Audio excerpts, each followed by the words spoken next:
150, the number of years Bacardi has been making rum. 85, the number of years the Bacardi Cup has existed.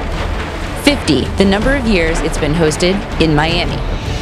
Many have been wondering what will become of this regatta and the Star Fleet in upcoming years.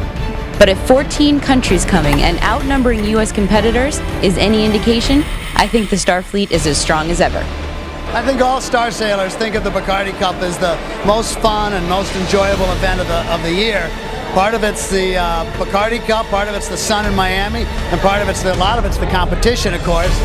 The Bacardi Cup has been just a star class event up until 2 years ago, and we've been very pleased that they decided to expand it to a multi-class event. Bacardi and particularly Tito is the driving force. They've just been an unbelievable sponsor, and we certainly think that there's a long history ahead for the star class in the Bacardi Cup. The Bay saw some big breeze for the second 2 days of the Bacardi Cup, canceling races for the Star class. On the fourth day of the week, however, 4 other classes joined the party, making it the 3rd anniversary for Miami Sailing Week.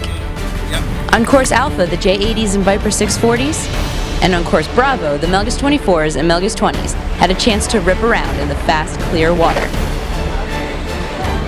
On shore, if you were looking for entertainment, food, the rest of the sailors, the gathering point was the Bacardi Village. Open all day, everyone associated with the regatta had a place to meet, regroup, and recharge for the following day with good music, dinners, cocktails, and eye candy in An van der Waals wind and water exhibit. As days 5 and 6 clipped on, the breeze laid down, which allowed for the score sheet to get shaken up. Lighter sailors had their chance for a day, but some leaders couldn't be stirred. The strongest part of our teamwork is just the flexibility that we have.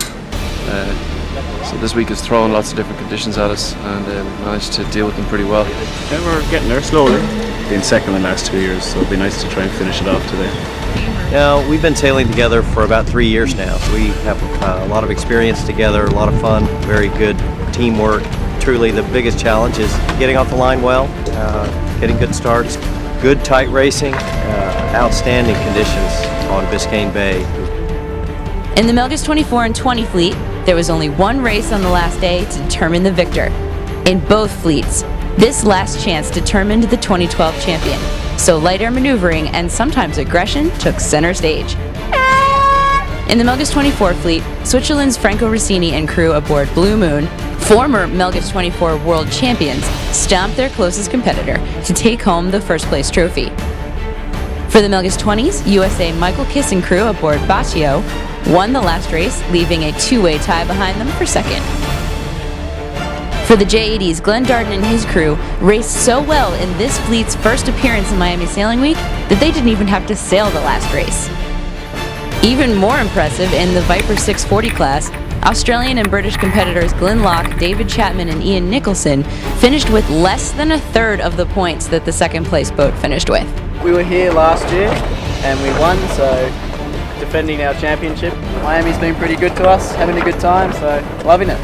There's actually 5 very fast crews, and if you go to the top mark, anybody can be rounding first. We've often been way down the fleet, and yeah, some clever boys out there. For the Stars, it all came down to the last race, last day. Long race courses in all kinds of conditions had several countries overtaking the overall lead throughout the 4 days of racing they got in. In the end, Xavier Rohart and Pierre-Alexis Ponceau from France were able to finish in the correct order to leave the Irish team finishing in second for the 3rd time in a row. In memory of Tito, the most influential Bacardi family member in making this regatta successful, the tradition of pouring and sharing of Bacardi rum from the first place trophy will live on. Congratulations to all of the winners. For T2P TV, this is Ashley Love.